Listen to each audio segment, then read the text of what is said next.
اپنے ہونے کا احساس دلاتی ہے مگر شراکت کبھی برداشت نہیں کرتی۔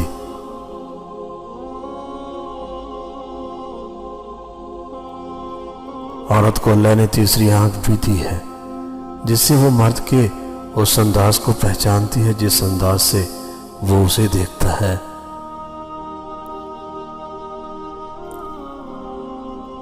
ایک باحیا اور با پردہ عورت ہزار بے حیا اور بے پردہ عورتوں سے بہتر ہے، اس لیے نہیں کہ وہ پردہ کرتی ہے بلکہ اس لیے کہ وہ اپنے نفس کو قابو میں رکھ کر اپنے عورت ہونے کا حق ادا کر دیتی ہے۔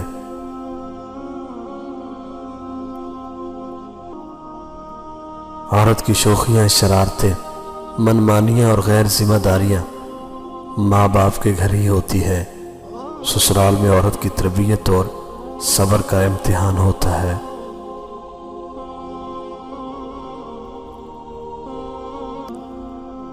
عورت کیا ہے؟ دراصل عورت خود عزت و احترام کا نام ہے۔ اگر عورت خود کو محترم رکھے تو سب اس کی عزت کریں گے، لیکن اگر عورت خود اپنے آپ کو دکھاوے کی چیز بنائے گی تو پھر یہ دنیا صرف اس سے لطف ہی اٹھائے گی۔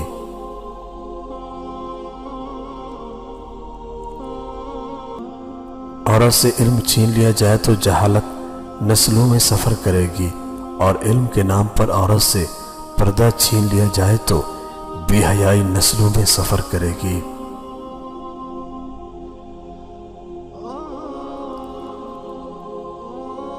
عورت اپنی زندگی میں وہ مردوں کو کبھی نہیں بولتی،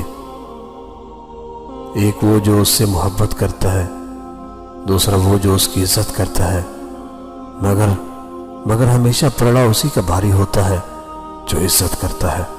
محبت کرنے والے شاید وقت کی گرد میں دب جائیں، مگر عزت دینے والا سدا دل کے سب سے اونچے مسند پر براجمان ہوتا ہے۔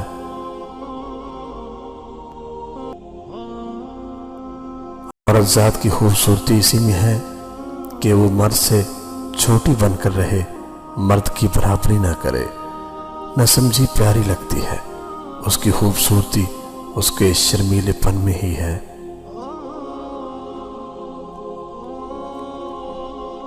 عورت کے اندر ہر مرد کے ساتھ سونے کی خواہش نہیں جاگتی، اور جس کے ساتھ سونے کی طرف جاگے پھر کسی اور کا سایہ بھی وہ وجود کے آس پاس برداشت نہیں کر سکتی۔ ایسے میں اگر انچاہا انسان زندگی اور وجود پر آ کر قابض ہو جائے تو لڑکی زندہ لاش بن جاتی ہے۔ تمہیں پتہ ہے گھٹن زدہ انسانوں کی اس بستی میں ہر دوسری عورت لاش ہے۔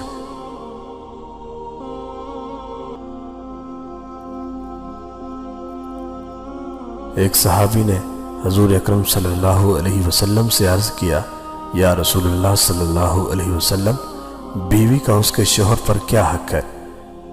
آپ صلی اللہ علیہ وسلم نے ارشاد فرمایا، جب تو کھائے تو اس کو بھی کھلا، جب تو کپڑے پہنے تو اس کو بھی پہنا، اس کے منہ پر مت مار، اس کو گالیاں نہ دے اور نہ اس کو چھوڑ، مگر گھر میں، یعنی یہ نہیں کہ ذرا سی ناراضگی پر اس کو باپ کے یہاں پہنچا دے۔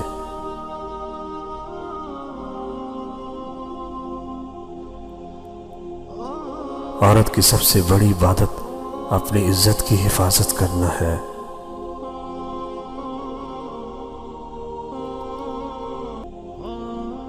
جانتی ہو ہیرے سونے کو لاکرس میں کیوں مقید رکھا جاتا ہے؟ کیونکہ وہ بہت قیمتی ہوتے ہیں۔ ٹھیک اسی طرح عورت بھی بہت قیمتی اور پاکیزہ ہوتی ہے، اس لیے ہی اسے پردے کا حکم دیا گیا ہے۔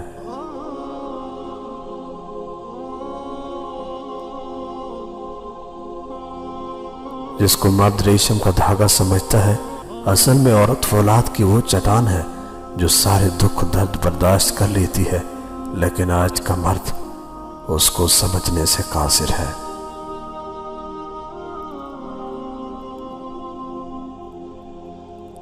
عورت ہونا آسان نہیں، عورتیں اپنا فیصلہ خود نہیں لے سکتی، عورت اپنے لیے پسند کا ماحول نہیں بنا سکتی، عورت خود کو بے گناہ ثابت نہیں کر سکتے سوائے اللہ پر معاملہ چھوڑنے کے۔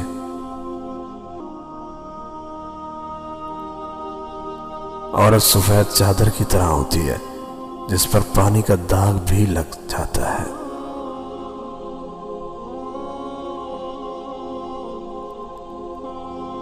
عورت کبھی بھی مرد شناس نہیں رہی، ہمیشہ مکار، منافق، جھوٹے مردوں سے دھوکہ کھا کر، مخلص مرد کو دھوکہ دے کر اپنا انتقام لیا ہے۔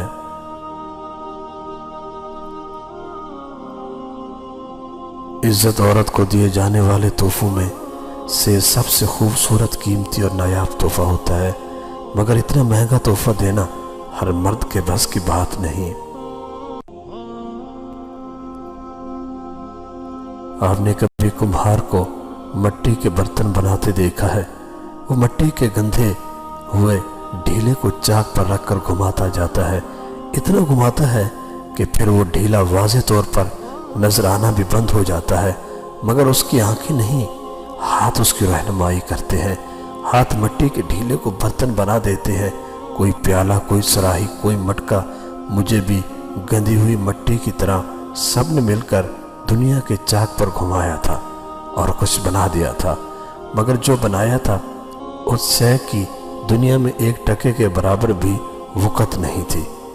ایک بے مصرف اور ناکارہ وجود۔ میں نہ پیالہ تھی، نہ سراہی، نہ مٹکا، میں تو صرف ایک کالی عورت تھی۔ اور کالی عورت، بھلا کالی عورت دنیا میں کیسے جیتی ہے؟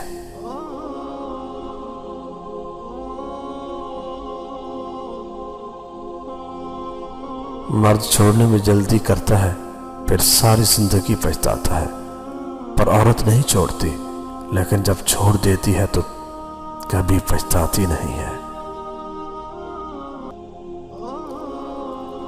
عورت کے محرم رشتے اگر اسے پیار و عزت دیں تو وہ کبھی غیر محرم کی محبت میں گمراہ نہیں ہوتی۔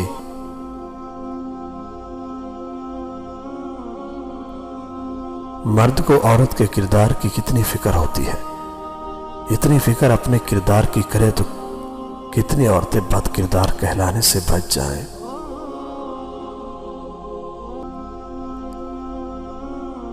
باپردہ عورت غیرت مند بھائی، غیرت مند شوہر اور غیرت مند باپ کی نشانی ہے۔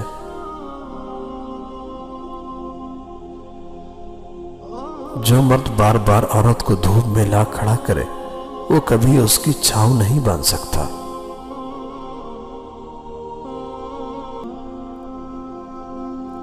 خدا نے یہ صفت عورت کو بخشی ہے کہ وہ پاگل بھی ہو جائے تو اولاد کو یاد رکھتی ہے۔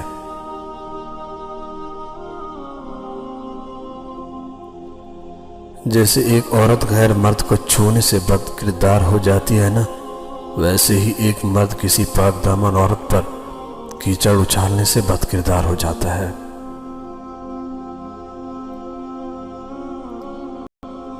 عورت کو بس پیار والی زبان سمجھ آتی ہے، پیار، عزت، نرمی اور محبت سے بول کے تو دیکھو، وہ اپنا سب کچھ قربان کر دے گی۔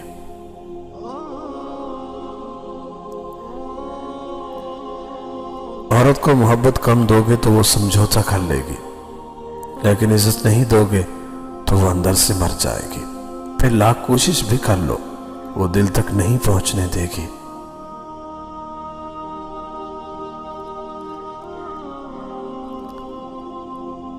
بے شک جنت کی حوریں بہت خوبصورت ہوں گی، لیکن اس خوش بخت عورت کا مقابلہ تو کبھی نہیں کر سکتی جس نے ایک جنتی کا دنیا کی مشکلات میں ساتھ دیا ہوگا اور اسے جنت میں لے جانے کا باعث بنی ہوگی۔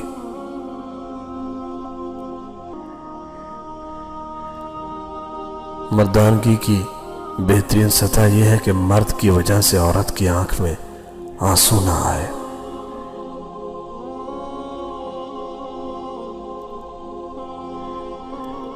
ایک مرد جو گناہ باہر کر کے آتا ہے وہ اصل میں اس گناہ کو اپنے گھر کا راستہ دکھاتا ہے۔ وہ گناہ کسی نہ کسی صورت اس کی ماں، بہن، بیوی یا بیٹی تک پہنچ ہی جاتا ہے۔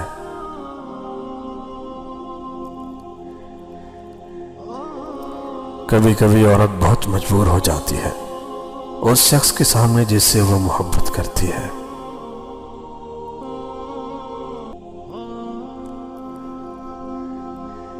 ہماری پوری نسل کو یہ سبق پڑھایا جا رہا ہے کہ جو کام مرد کر سکتے ہیں وہ عورتیں بھی کر سکتی ہیں۔ اب ان عقل کے اندھوں کو کون سمجھائے کہ عورت کو مردوں کے کام کرنے کے لیے تخلیق نہیں کیا گیا، بلکہ عورتوں کے ذمے وہ کام لگائے گئے ہیں جو مردوں کے بس کی بات نہیں ہے۔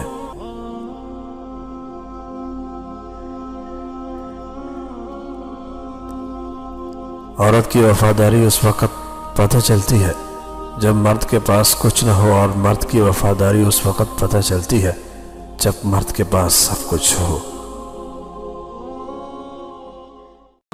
اور اس کو محبت دے کر یکجان ہو جانا۔ چونکہ میں کسی کی بیٹی کو لے کے گھر آیا تھا، میں نہیں کسی کے گھر گیا۔ جو اپنا گھر، سہیلیاں، آنگن، ماں باپ، بہن بھائی چھوڑ کے آئی ہے، آتے ہی اگلے دن اس پر ساس کی چڑھائی الگ، سسر کی الگ، اور خامد کی بہنوں کی چڑھائی الگ، خامد کی اپنی الگ۔ اس بیچاری نے کیا قصور کیا؟ شریعت کیا کہتی ہے؟ مفتی حضرات بیٹھے کہ اگر اس صاحب استطاعت ہے تو الگ گھر لے کر دے۔ اگر بچی مطالبہ کرے مجھے الگ رہنا ہے تو اس کو الگ گھر لے کر دو۔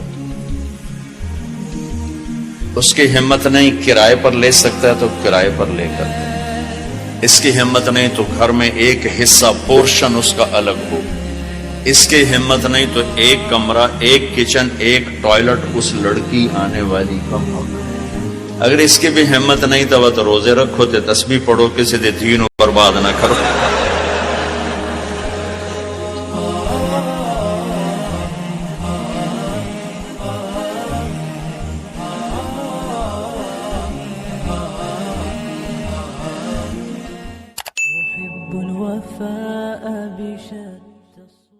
حضور ہم نے آپ کا دل دکھایا ہے، اس لیے امت اس حال میں ہے، چھوڑ کے آپ کا دامن رحمت، آقا ہم سے بھول ہوئی، کھو دی اپنی قدر و قیمت، آقا ہم سے بھول ہوئی، دیکھ ہماری آنکھ بچولی، اپنے سینے اپنی گولی، بھول گئے ہم درس اخوت، آقا ہم سے بھول ہوئی، بن گئے سیموں زر کے بندے، تن کے اجلے من کے گندے، لٹ گئی ہم سے فقر کی دولت، آقا ہم سے بھول ہوئی، اور اب ساری دنیا کے ٹھکرائے ہوئے ہیں، تیری گلی میں آئے ہوئے ہیں، کھول دے اپنا باب رحمت، آقا ہم سے بھول ہوئی۔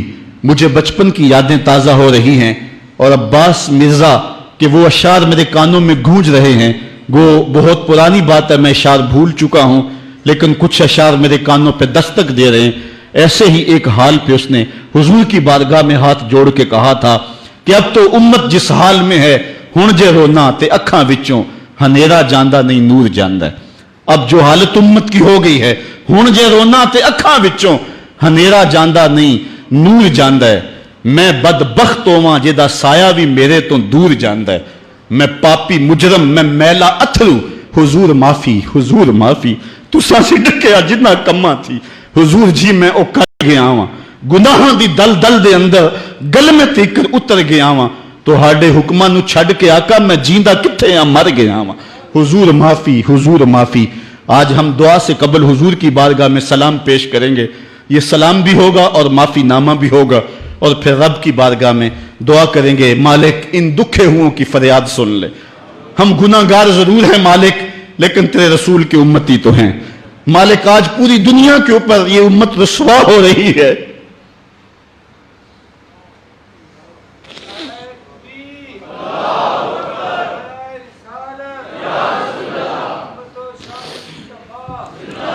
تجھ سے فریاد ہے اے گنبد خضرا والے، کعبے والوں کو ستاتے ہیں کلیسا والے۔ آج ہمارا اخلاق، ہمارا کردار اس قدر گراوٹ کا شکار ہو گیا۔ میں اس جمعے کو بیان کر رہا تھا کہ میرا ایک دوست ننکانہ گیا ہے، اور جب وہ اس کو شوق پیدا ہوا کہ میں گردوارہ دیکھ لوں سکھوں کا، تو وہ کہتا ہے میں جوتے اتار کے اس فکر میں تھا کہ جوتے سنبھالوں اور کسی سمت رکھوں، تو ایک سکھ اہلکار آگے بڑھ کے مجھے کہتا ہے چھوڑ دے جوتے، یہ مسلمانوں کی مسجد نہیں گردوارہ ہے۔ تو کہتا ہے میں ڈوب گیا، میرا جی چاہتا میں جذب ہو جاؤں زمین کے اندر۔ آج یہ ہماری حالت ہے کہ ہمارے ملک کے اندر رہنے والے سکھ بھی ہمیں تانا دے رہے ہیں، اور ہم ان کو جواب نہیں دے سکتے، ہماری حالت ایسی ہی ہے۔ اور آؤ تمہیں ایک وہ کہانی بھی سناؤں۔ مسجد شاہی ہے اور اس کے تھڑے پہ گداگر مانگ رہا ہے کہ ایک انگریز افسر آیا اور اس نے اندر جانا تھا تو گداگر نے اس کے سامنے ہاتھ پھیلا دیا. اس نے بٹوا نکالا اور کچھ پیسے رقم جو ہے اس کی ہتھیلی پہ رکھے اور دوبارہ بٹوا جیب میں ڈالنے لگا, پھسل گیا, نیچے گر گیا, وہ اندر چلا گیا. گداگر نے وہ بٹوا پکڑ لیا, خیال تھا یہ واپس پلٹے گا تو میں اس کو یہ بٹوا دے دوں گا, لیکن واپسی شاید وہ کسی بغلی دروازے سے نکل گیا یا اس کو پتہ نہ چل سکا, تو وہ بٹوا اپنے گھر لے گیا. 1 سال گزرا تو دوبارہ جب وہ انگریز وہاں شاہی مسجد میں آیا دورے کے لیے, تو یہ چونکہ دور بھی انگریز کا ہی تھا تو اس گداگر نے پہچان لیا, کہا بابو رکنا, مجھے تم سے تھوڑا سا کام ہے. خیر وہ جلدی سے بھاگ کے گیا, گھر سے بٹوا لے آیا جس میں ہزاروں روپے تھے اور اس نے انگریز کو پیش کیا.